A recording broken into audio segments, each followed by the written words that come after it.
tonight. I want to say thank you so much for keeping practical effects in your films. Thank you.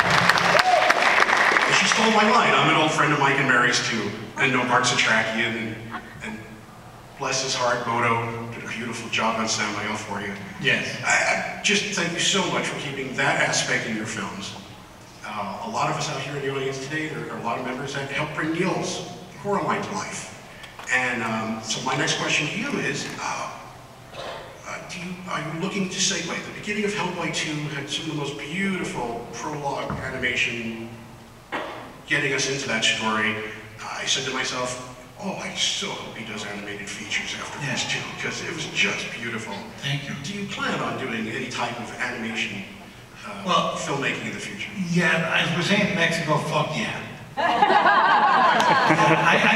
am actually, I'm learning. I mean, look, if you ever stop learning, you stop growing, you get old.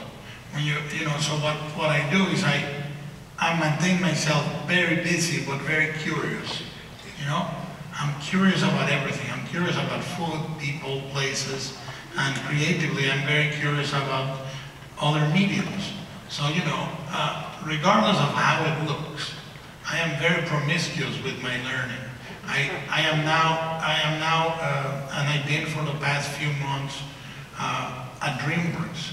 And in DreamWorks, I've been involved and learning from some of the movies they have in production, Kung Fu Panda, Puss in Boots, Megamind, this and that. And I'm learning from them, and I'm helping them, you know, in the editing room and this and that, and with ideas and designs, and being involved with, but I'm learning. I'm not kidding myself. I'm not there to bring wisdom to them. I'm there to learn the medium, because one of my ultimate goals is to be able to direct animation, because I think it's the ultimate medium for control, for controlling the exact color of the light, the exact texture, the exact this and that, and discover what else, then where the mystery comes from, which is a very different thing. I'm very curious about finding the parts of it that I will not control, you know, and sort of reinventing myself in that medium. Video games, I want to learn. I want to develop video games because I believe they are a language and a medium of future storytelling that already has a couple of masterpieces like Shadow of the Colossus or Eco. And it is our duty as narrators to learn it. Now, about the practical effects, I think that as much as possible, you need to achieve the effect by practical means. Now, the elemental on Hellboy 2, I cannot fool myself. I cannot control a 150-foot long translucent tentacle made of silicone, because it will crush the entire crew and it'll never work.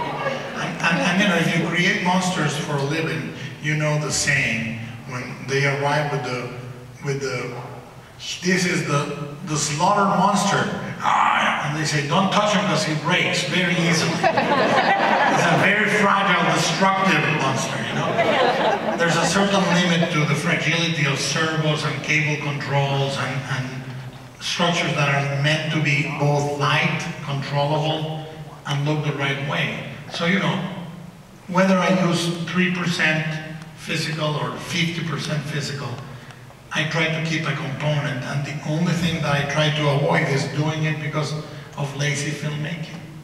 You know, when people say too much CG, I say no, too little filmmaking. You know, it's the people that are lazy on the set and want to fix it in post. That's the real danger. Not CGI is as noble and beautiful and powerful a tool as anything else. If you grew up like I did in the 80s, and the excess of the 80s, with, you know, spurting arteries everywhere, you know, oozing wounds in Reanimator, everywhere, you know, I remember the same argument being made for makeup effects. Too much makeup effects, all the movies are makeup effects, and those guys start sounding like George Burns. I mean, they really start sounding like complaining, you know, and the moment you complain about something, you're old.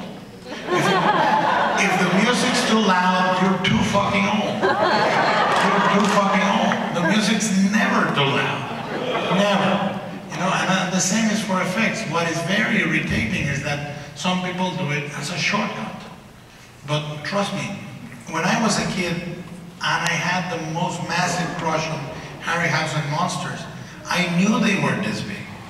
I knew, even as a kid, but I didn't care because they were so cool and so great.